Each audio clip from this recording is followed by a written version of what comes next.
রৌনক আফরোজ একজন কবি এবং একজন ট্রাভেলার। পেশায় যদিও তিনি চিকিৎসক, মাঝে মাঝেই তিনি তার জন্মভূমিতে বেড়াতে আসেন, থাকেন তিনি বিদেশে।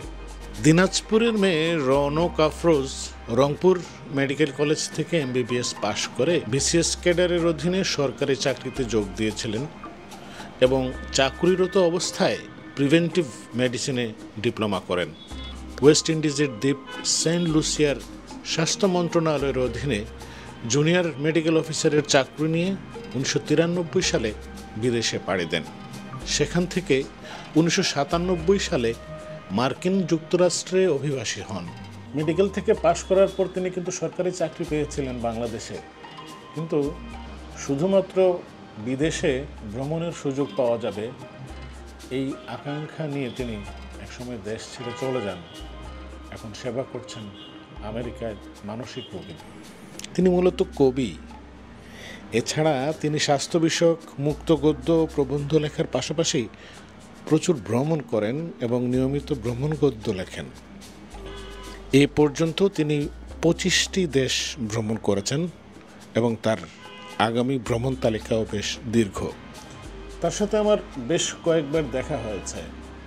একবার আমাদের ব্রাহ্মণিকদের আড্ডায় তিনি এসেছিলেন, সেখানে তার সাথে পরিচয়। আবার প্রায় 300 জন লেখক নিয়ে 3 দিনের জন্য যে একটা সফর ছিল কুয়াকাটাতে, সেখানেও আমার তার সাথে দেখা। তাকে আমি একদিন আমন্ত্রণ জানালাম আমার অফিসে চা খাওয়ার জন্য এবং তার কিছু ভ্রমণের গল্প শোনার জন্য। 24 সালে আমি 11টা দেশ ভ্রমণ করেছি। দেশগুলোর মধ্যে আছে পানামায় স্বল্প সময়ের জন্য, ওখান থেকে অ্যামাজনে মানে ব্রাজিলে ওদের অ্যামাজন পোর্শনটাতে, তারপরে গিয়েছি পেরুতে, চিলিতে এবং আর্জেন্টিনায়। সাউথ আমেরিকান দেশগুলোতে একেবারে উশুয়াইয়া পর্যন্ত, যেটাকে এন্ড অফ দ্য ওয়ার্ল্ড বলে। তারপরে ওখান থেকে ফিরে কিছুদিন কাজ করেছি, চাকরি করেছি 6 মাস। তারপরে গিয়েছি মঙ্গোলিয়ায়, সেখান থেকে Kazakhstan, Kyrgyzstan, Tajikistan, Uzbekistan, Turkmenistan হয়ে তারপরে আবার ফিরেছি আমেরিকা। আমার সবচেয়ে ভালো লেগেছে আলাস্কার সময়টা, যে সময়টা ওখানে ছিলাম। যদিও আমি ছিলাম ওখানে, চাকরি করেছি, কিন্তু অ্যাকচুয়ালি আমার উদ্দেশ্যই ছিল ওখানে একজন ভ্রমণিকের যেসব উদ্দেশ্য থাকে সেটাই ছিল আমার, শুধু চাকরি করা না, মেইন ছিল ওটাই। আর এছাড়া ভালো লেগেছে মঙ্গোলিয়া।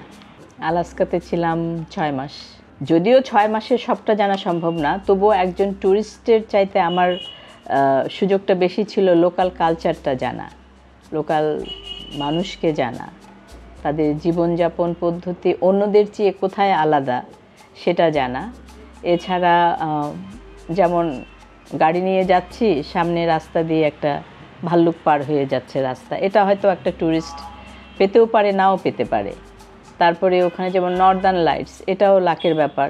একজন ট্যুরিস্ট সেটা দেখতে সময় মতো গেলে দেখতে পারে, নাও পারে, কিন্তু আমি যেহেতু 6 মাস ছিলাম, আমার সুযোগ হয়েছে এই জিনিসগুলো দেখার।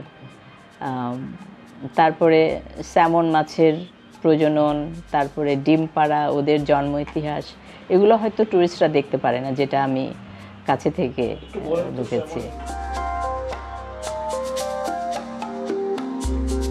স্যামনের গল্পটা হলো, আমি তো দেখি এটাকে খুব একটা দুঃখ, মানে আমরা যে বলি যে সৃষ্টির কষ্ট, যেটা পেইন অফ ক্রিয়েশন, এইটা যে স্যামন মাছের মধ্যে, মেয়ে স্যামনের মধ্যে যে কিভাবে, সেটা দেখে মানে ইন্টারেস্টিং, কিন্তু দুঃখও লাগে যে ডিম পাড়ার পরে স্যামন মাছটা মরে যায়। ডিম পাড়ার সময় হলে স্যামনরা সমুদ্র থেকে ছোট ছোট নদী দিয়ে, ক্রিক দিয়ে একদম হালকা পানির জায়গায় আসে, এবং এই আশাটা হচ্ছে পুরোটাই স্রোতের উজানে, মানে স্রোত যাচ্ছে একদিকে পানির আর মাছ যাচ্ছে উল্টো দিকে, দলে দলে হাজার হাজার মানে গর্ভবতী মাছ চলেছে উজানে।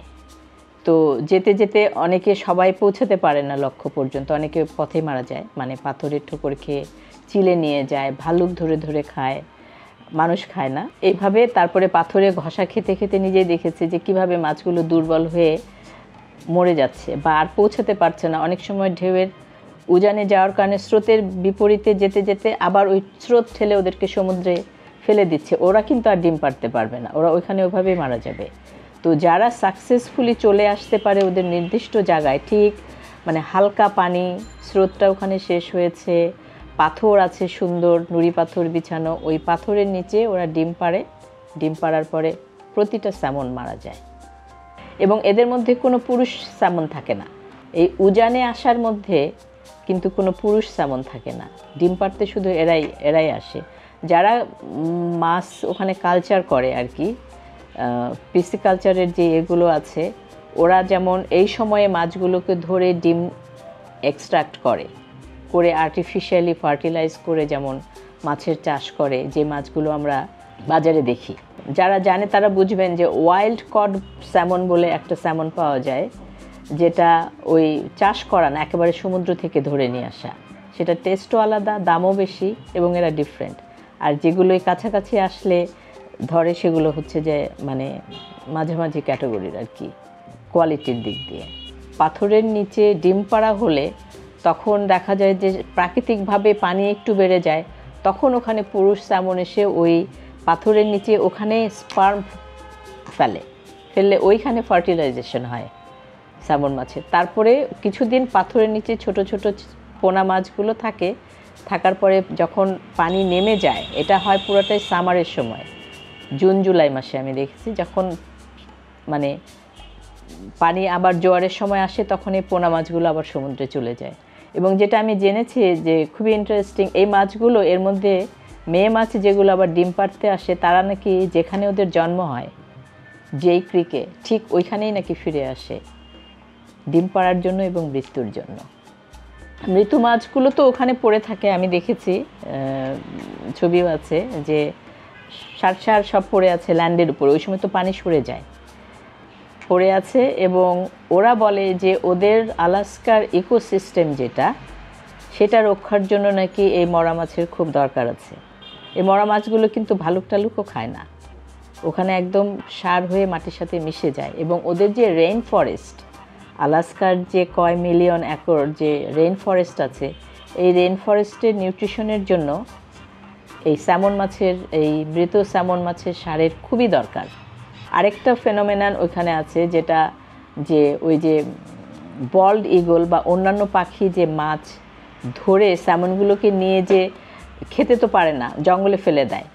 মেনলি তো রেইন ফরেস্ট এলাকাগুলোতে এটা বলছি আমি, জঙ্গলে ফেলে দেয়। তারপরে ভালুক মাছ ধরে নিয়ে গিয়ে যে জঙ্গলে বসে খায়, কাটা টাটাগুলো পড়ে থাকে, এটার থেকে যে সার হয় সেটা নাকি আলাস্কার এই অঞ্চলের, আমি সাউথ ইস্টের কথা বলছি, যেখানে রেইন ফরেস্ট মেনলি, এই রেইন ফরেস্টের নিউট্রিশনাল সাপোর্টের জন্য নাকি এই সারগুলো খুবই দরকার এবং খুব কাজ করে।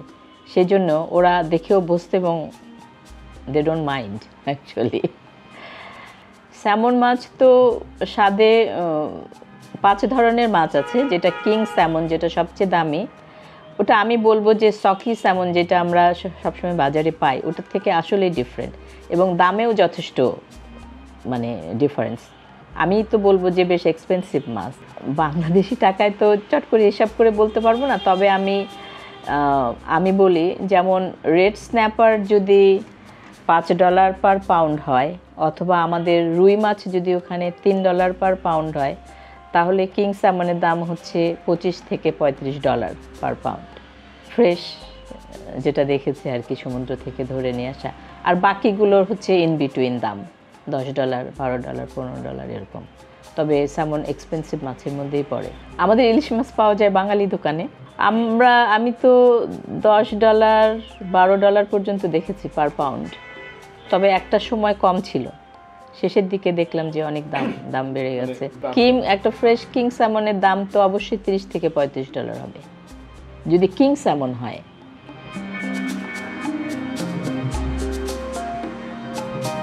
আলাস্কা আমেরিকার একটা বিস্ময়কর প্রদেশ, সেখানে তার কয়েকবার যাওয়া হয়েছে।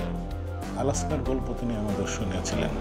আলাস্কার নামটা, আলাস্কা তো আসলে রাশিয়ান টেরিটরি ছিল, মানে রাশিয়ারই একটা অঞ্চল ছিল। আলাস্কা রাশিয়ার থেকে কিনে নিল আমেরিকা, এবং দামের ইকুয়েশনটা বলা হয় যে পার্সেন্ট পার একর এরকম নাকি দাম পড়েছে। এই জায়গাটা বিক্রি করে রাশিয়া তো সারা জীবনই মাথা ঠুকেছে, তারপর আফসোসে আর কি যে এটা কি করলাম। কিন্তু তখনকার যে সিচুয়েশন ছিল, রাশিয়ার হাতে মনে হয় অন্য কোনো উপায় ছিল না এটা বিক্রি না করে দিয়ে আর কি। কারণ এটা আলাস্কা তো ভাস্ট এরিয়া ওয়াইজ।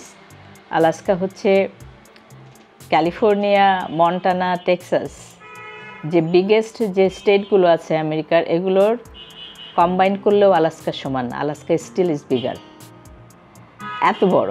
কিন্তু এটা এখনও এক্সপ্লোর করে শেষ করা হয়নি। 30%-এর মতো এটা ইউজ হয়, বাকি এখনও ইউজ হয় না। কেন? এত দুরূহ জায়গা আছে, স্নো কাভার্ড, জাঙ্গল কাভার্ড, এত দুরূহ পাহাড় যে ওগুলো এখনও এক্সপ্লোর করা হয়নি। কিন্তু ওখানে নাই কি? বনজ সম্পদ, সমুদ্র সম্পদ, ভূমি সম্পদ, পাহাড়ের খনিজ সম্পদ সবই তো আছে, তেল, গ্যাস। একবার এক কালিগের সাথে ছোট একটা শহরে গেলাম। আলাস্কার আসার ছিল তখন, যেটা ক্যাপিটাল ছিল সিটকা শহরটার নাম, ওখানে গিয়েছি। আরেকটা শহর হুনা, ছোট্ট ছোট্ট শহর। হুনাতে গিয়েছি আমরা 6 সিটের প্লেনে চড়ে, মানে খেলনা প্লেনের মতো। ওইটাই ওদের, মানে হয় নদীপথে যেতে হবে, অনেক সময় লাগে, আর না হলে এই ছোটো ছোটো প্লেন। গাড়ি যায় না মানে হচ্ছে সবই এগুলো আইল্যান্ড। প্লেনগুলো ভালো ভালো, মানে এদের রেগুলার ফ্লাইট আছে। এবং যেহেতু ওই সমস্ত ছোট ছোট এলাকায় মেডিকেল সার্ভিস খুব বেশি নেয় ওরা, যেমন মেডিকেল এমার্জেন্সি ডেলিভারি, এই সমস্ত ক্ষেত্রে ছোট ছোট প্লেনগুলোই কিন্তু পেশেন্ট ক্যারি করে। সেই জন্য আমি বলবো যে খারাপ না। আমি কখনো, আমার 6 মাসে আমি কোনো অ্যাক্সিডেন্ট দেখিনি। তবে হয় না যে, সেটা তো না। ওই $100-150 মতো। হ্যাঁ, এটার সিজন আছে, টাইম আছে, যেমন সব প্লেনেরই ভাড়া ওরকম। কয়েকটা কোম্পানি আছে এই প্লেনগুলো ক্যারি করে। Totally sea plane. আমি যেখানে ছিলাম জুনো শহরে, আমার বাসার কাছেই ছিল পোর্ট। এটা ছাড়ে কিন্তু সি পোর্ট থেকে ছাড়ে গিয়ে অন্য শহরের পোর্টেই নামে। এরা মাটিতে চলে না। একটা প্লেন আছে যেটার মাটিতে এবং পানিতে চলে, কিন্তু আপনি যেটা দেখেছেন বা আমি যেটার কথা বলছি সেটা টোটালি হচ্ছে পানির থেকে ছাড়ে, পানিতেই নামে। ছোট ছোট প্লেন। এটার ভাড়া এক্সপেন্সিভ ছিল, কারণ ট্যুরটা ছিল ওরা নিয়ে যাবে একটা রিমোট রিসোর্টে, ভীষণ রিমোট। ওইখানে এই প্লেনগুলো ছাড়া আর কোনোভাবে যাওয়া যায় না। আর হয়তো যারা বোট নিয়ে যায় তাদের একটা লং ট্রিপ হবে। ওই রিসোর্টে সারাদিন থাকা, খাওয়া দাওয়া, তারপরে হাইকিংয়ে নিয়ে যাওয়া, বেরি কালেকশন করা, মানে বেরি তুলতে যাওয়া সিজনের সময়, মাশরুম কালেক্ট করা, এই সব মানে সব কিছু ইনক্লুডেড ছিল ট্যুরটার মধ্যে। তো আমার যতদূর মনে পড়ে $500-600 ছিল এক একটা টিকিট। বরফের তাঁবুর ভেতরে এক্সিমোরা থাকে, এদের অনেক গল্প শুনেছি। তিনি নিজে দেখে এসেছিলেন এক্সিমোদের। আলাস্কায় তো ইন্ডিজেনাস লোকজনই 40% বা তার ওপরে। অনেক ধরনের আছে, ওদের নিজেদের মধ্যে ভাগ আছে। তবে আমরা যেটা জানি, ছোটোবেলায় যেটা পড়েছি ভূগোলে, সেটা হচ্ছে এস্কিমোদের কথা। ওরাও আছে, ওরা তো আরও নর্থে। আমি যেখানে ছিলাম সাউথ ইস্টে, যেটা জুনো শহরে, আর ওরা থাকে আরও নর্থে, একেবারে আর্কটিক সার্কেলের কাছাকাছি, যেখানে তন্দ্রা এলাকা বলে আর কি, শুধুই বরফ আর কিছু নাই। মেনলি ওরা ওখানেই ছিল, ওখানে কিছু হয়তো আছে, কিন্তু ওদের লিভিংটা আর এখন ওরকম নাই যে সেই বরফের ঘর বানিয়ে থাকা। এস্কিমোদের মধ্যেও অনেক সাব গ্রুপ আছে। ইউপিক একটা গ্রুপ আছে, যেটার ওদের নিজস্ব ভাষা আছে বলে, এবং ওদের লিখিত ভাষাও আছে। ইউপিক ল্যাঙ্গুয়েজ কিন্তু খুব বড় ওই এলাকায়। লাস্ট আইস এজ তো আমরা বলি 10,000 বছর আগে শেষ হয়েছে। এখন দেখা যাচ্ছে, আর্কিওলজিস্টরা দেখছে যে ওরা তার আগের থেকেই নাকি ওখানে আছে। যখন সমুদ্রপৃষ্ঠ পুরা একেবারে আইস কাভার্ড ছিল, বারিং সি দিয়ে রাশিয়া থেকে আলাস্কার মধ্যে যে কানেকশনটা ছিল, ওই দিক দিয়ে নাকি সব হেঁটে হেঁটে আমাদের নর্দার্ন রাশিয়া এবং নর্দার্ন এশিয়ার লোকজন মাইগ্রেট করেছে ওই এলাকায়। এটা একটা চমৎকার হিস্ট্রি। সাইবেরিয়ার ওই অঞ্চলেও ওই চেহারার মানুষ আসে, এই জন্য তো ওরা বলে অনেক মেক্সিকানও দেখতে ওদের মতো। তো ওইটা আমি পড়েছি যে ওখান থেকে নাকি ওরা ওই নর্থ থেকে নেমে সেই সময়ের ওই মাইগ্রেন্ট একদম মেক্সিকো পর্যন্ত পৌঁছে, যে ওই যে উষ্ণতার খোঁজে আস্তে আস্তে সাউথে নামতে নামতে ওরা মেক্সিকো পর্যন্ত পৌঁছে, যে এটার এই একটা জেনেটিক অ্যানালাইসিস করে দেখেছে যে ওরা এক গ্রুপে বিলং করে। পুরো আলাস্কার মানুষরাই তো ইন্টারেস্টিংলি ওরা নিজেদেরকে বলে আলাস্কান, আর আমেরিকার বাকিদের বলে পিপল ফ্রম লোয়ার 48। মানে লোয়ার 48 মানে আলাস্কা হচ্ছে নর্থে, আর ওর নিচে যে আমেরিকাটা সেটা হচ্ছে লোয়ার 48 হাওয়াই বাদ দিয়ে 48টা স্টেট, হাওয়াই একটা 49টা, আর ওরা হচ্ছে 50তম স্টেট। তো ওরা বলে আমরা আলাস্কান, ওরা হচ্ছে আমেরিকান। বাকি লোয়ার 48 হচ্ছে আমেরিকান আর ওরা হচ্ছে হাওয়াইয়ান। এইভাবে আলাস্কানরা ডিফারেন্সিয়েট করে আমেরিকার বাকিদেরকে। ওদের লিভিংটা অন্য কারোর সাথে ওইভাবে যায় না, ওরা করতে চায় না। হ্যাঁ চায় না। আর এদের আলাস্কানদের হচ্ছে ঠিক সেটা না, ওরা ওদের ট্রেডিশনটা ধরে রাখতে চায়, কিন্তু মানে এই আধুনিক সুবিধাগুলো যে নিতে চায় না সেটা আমার কাছে মনে হয়নি।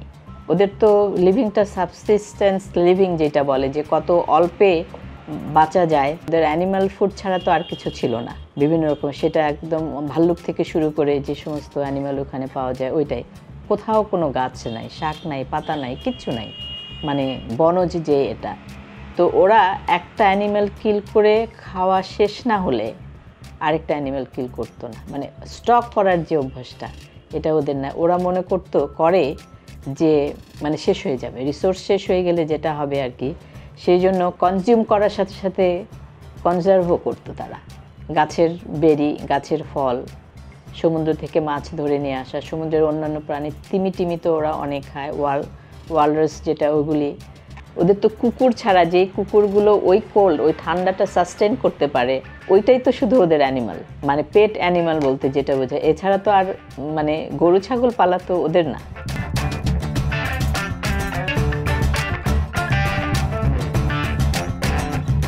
আলাস্কার প্রাকৃতিক রূপ বললে আমি দেখলে যেমন বাকরুদ্ধ হয়ে যায়, আমাকে বলতে বললেও আমি বাকরুদ্ধ হয়ে যাব এখন। এত সুন্দর, মানে কোনটা রেখে কোনটা বলবো। কি নাই? সমুদ্র, আলাস্কাতে লেকই আছে প্রায় 3 মিলিয়ন, অবিশ্বাস্য হলেও সত্য। এদিকে পাহাড়, এদিকে গ্লেশিয়ার, এদিকে স্নো পড়ছে, এদিকে রেইন ফরেস্ট, এদিকে ঝর্ণা, ওদিকে নর্দার্ন লাইট। পাহাড় শুধু গাছের জন্য কিছু দেখা যায় না, শুধু গাছই পাহাড়ে। এই যে আমরা স্প্রুস গাছগুলো দেখি, যে বিভিন্ন রকমের স্প্রুস, যে ক্রিসমাস ট্রির মতো সুন্দর সুচালো হয়ে বেড়ে উঠেছে, ওইসব দিয়ে তো সব ঢাকা রেন ফরেস্ট এলাকা। আবার ফেয়ার ব্যাঙ্কস কিংবা অ্যাঙ্করেজের নর্থে গেলে ওইখানে শুধুই ওদের ভৌগোলিক একটা মানে টার্ম আছে, এন্ড অফ ট্রি লাইন, মানে ওইটার পরে আর কোনো গাছ জন্মায় না ওই এলাকার পরে, সেটাকে আবার এন্ড অফ ট্রি লাইন।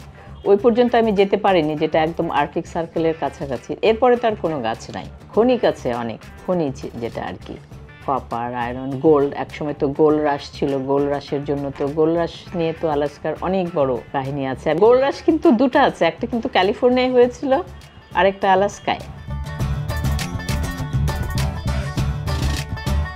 ওখানে একটা শহর আছে, ওই শহরটাতে একটা বিল্ডিংয়ের মধ্যেই পুরো শহরটার নাম আমার এই মুহূর্তে মনে পড়ছে না, কিন্তু মনে পড়বো। এই বিল্ডিংয়ের মধ্যে পুলিশ স্টেশন, এই বিল্ডিংয়ের মধ্যে পোস্টাল ডিপার্টমেন্ট, এই বিল্ডিংয়ের মধ্যে হসপিটাল, এই বিল্ডিংয়ের উপরে মানুষ থাকে, এই বিল্ডিংয়ের ভিতরে স্কুল। আমার মনে পড়বে শহরটার কথা। আমি ওখানে যাইনি বলে আমার আরেকবার আলাস্কায় যেতে হবে। ভেরি ইন্টারেস্টিং সব। ওইটা রাশিয়ানরা বানিয়েছিল একটা ফোর্ট হিসাবে বিল্ডিংটা, কিন্তু পরে কিভাবে ওইটা এখন মানুষ, আর রিসোর্স তো ওই যে বললাম স্নো পড়ে থাকে তো সারা বছর, সব জায়গায় তো বিল্ডিং করা খুব সহজ না, এবং ওটা দেখতেই ট্যুরিস্টরা যায়। আলাস্কা তো ট্যুরিস্টদেরই জায়গা। 6 থেকে 7 হাজার ট্যুরিস্ট এভরিডে নামছে উঠছে। জুন মাস থেকে শুরু হয়, অক্টোবরের 25 তারিখে লাস্ট শিপ আসে, তারপরে শহর একেবারে মৃত। আমি শীতের রূপ দেখার আগে অ্যাকচুয়ালি পালিয়ে এসেছি বলতে পারি। আমি আসার কয়েকদিন পরে স্নো পড়লো, অনেক অ্যাভালাঞ্চ হয়, হিমবাহ যে প্রপাত যেটা হয় আর কি, পাহাড় থেকে যে স্নোর যেটা ধস হয় সেটা আমার শহরেই ছিল। তো ওই সময় ট্যুরিস্টদের অ্যাক্টিভিটিস বন্ধ থাকে, কিন্তু অন্য অনেক যারা শীতের স্পোর্টস যারা পছন্দ করে, স্কি করা, স্লেজিং করা, ডগ স্লেজিং, হর্স স্লেজিং, এগুলি যারা করতে চায়, স্কি একটা বড় জিনিস, তখন কিন্তু ট্যুরিস্টরা, ওই শ্রেণীর ট্যুরিস্টরা ওখানে যায়। একটা শো হয় ফেব্রুয়ারি মাসে, সেটা হচ্ছে যে ইন্টারন্যাশনাল ওই যে স্নো দিয়ে তৈরি বিভিন্ন ওটাকে কি বলে, আইস স্কাল্পচারের বিরাট ইন্টারন্যাশনাল শো হয়, সেটা তো শীতের সময়ই হয়। ডান্সিং অরোরার ছবি দেখেছি আমরা, এই কিছুদিন আগেও পৃথিবীর একটা অঞ্চল থেকে এটা দেখা হয়েছিল। এটা নাকি সবসময় থাকে, কিন্তু আবহাওয়ার কারণে দেখা যায় না। তো তিনি এটা একাধিকবার দেখেছেন, সেই গল্পটা তার কাছ থেকে শুনেছিলাম। নর্দার্ন লাইটস দেখার বেস্ট টাইম হলো শীতের সময়। নর্দার্ন লাইটসের যে ফেনোমেনাটা, এটা ঘটতেই থাকে, এটা সবসময়ই ঘটছে। দৃশ্যমান হয় যখন সবগুলি ফ্যাক্টর পজিটিভ থাকে, মানে ফেভারেবল থাকে। তার মধ্যে যেমন লাইট দূষণ থাকতে পারবে না, আকাশে মেঘ থাকতে পারবে না, রাত একটু গভীর হতে হবে। এই সময়ে আকাশে যে রঙের যে বিচিত্র খেলাটা হয়, এটাই তো নর্দার্ন লাইটস। এটা সাউথেও হয়, সাউথ পোলেও হয় সাউদার্ন লাইট হিসাবে। একটা রঙের চক্র ঘুরছে, সেটা আবার রং বদলাচ্ছে, সেটা বাতাসে দুলছে, নাচছে। ওরা তো বলে যে ড্যান্সিং অরোরা বোরিয়ালিস, যেটা ড্যান্সিং নর্দার্ন, খুবই অদ্ভুত অপূর্ব একটা জিনিস। সেটা আলাস্কা ছাড়াও অন্যান্য জায়গাতেও দেখা যায়, নর্থের অনেক দেশে, আমেরিকার নর্দার্ন স্টেটগুলোতেও দেখা যায়, কানাডা থেকে দেখা যায়। কিন্তু আইসল্যান্ডের মতো আলাস্কাও বিখ্যাত নর্দার্ন লাইটের জন্য, যেটা আমার দেখার সৌভাগ্য হয়েছিল অনেক কাঠখড় পুইয়ে, মানে অনেক ঠান্ডা খেয়ে আর কি। মানে এত শীত যে ক্যামেরা ধরে রাখা যায় না খালি হাতে, আর গ্লাভস পরলে তো ঠিকমতো টেপা যায় না বাটনগুলো। কিন্তু যেমন একবার গিয়েছি ওরকম যে অমুক জায়গায়, অমুক কেবিনে, অমুক জঙ্গলের ভিতরে, ওখান থেকে গ্লেশিয়ারের উপরে আজকে খুব ভালো অরোরা দেখা যাবে। বৃষ্টি হচ্ছে, গেলাম, টিপ টিপ করে বৃষ্টি পড়ছে, কেবিনে ঢুকলাম, ওইখানে লাইট নাই, লাইট থাকলে তো আর দেখা যাবে না। ভালুক বসে আছি কিনা ভিতরে জানি না, আকাশের দিকে তাকিয়ে আছি, শীতে কাঁপছি, পা মনে হচ্ছে সঙ্গে কাপড় নেই গায়ে, কাঁপতে দেখি যে সময় শেষ হয়ে যাচ্ছে। মানে এরপরে বুঝলাম যে আর হবে না, ফেরত আসলাম, দেখতে পেলাম না সেদিন আর। তারপরে আবার গিয়েছি। পরে শেষে আলাস্কার আমার ট্যুর শেষ করে, মানে চাকরি শেষ করে ফিরে আসার 1 সপ্তাহ আগে ওইরকম ওই প্রেডিকশন দেখে সেদিন আমার মানে প্রমিস ছিল যে আমি ফিরবো না আজকে না দেখে। মানে আমার রাত শেষ হয়ে গেলেও আমি ওয়েট করব।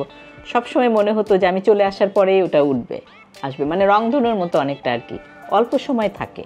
তো তারপরে গেলাম, ওরকম ক্রিকের পাশে বসে আমি আর আমার হাজব্যান্ড দুজনে গাড়ির মধ্যে বসে থাকতে আবার গাড়ি অন করে রাখলে ধোঁয়া হচ্ছে, শব্দ হচ্ছে, ওইটাও করা যাবে না। তো অফ করে রেখে বসে থাকতে মানে গাড়ি ঠান্ডা হয়ে যাচ্ছে। এরপর হঠাৎ মনে হলো যে আমি একটা কিছু দেখছি, আলোর একটা রশ্মি।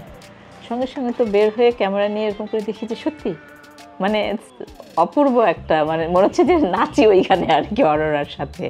সুন্দর সবুজ আলো ঘুরছে, সবুজ থেকে বেগুনি ছটা বের হয়ে যাচ্ছে, বেশ ঘুরে পাহাড়ের মাথা দিয়ে পানিতে রিফ্লেকশন ফেলে আস্তে আস্তে ওটা মিলিয়ে গেল। কয়েক মিনিটের ব্যাপার। এটা নিয়ে অনেক কবিতা আছে আমার অরোরা নিয়ে, আমি এই মুহূর্তে বলতে পারবো না, জিজ্ঞেস করবেন না, কিন্তু আছে। অরোরার বুকে আলো ছিল, সবুজ, নীল, লাল, বেগুনি। ওরা নাচছিল আনন্দে, তালে বেতালে। হঠাৎ দীর্ঘশ্বাসের উষ্ণতা নিয়ে মরু বাতাস দৌড়ে এলে লাল, নীল, সবুজ, বেগুনি বিচূর্ণ হলো এলোমেলো। এক গভীর বেদনার ধূসরতা নিয়ে শরণার্থীর স্বপ্নের মতো ঝরে গেল আকাশ, গাঢ় রাতের ততোধিক গাঢ় কালো জলে।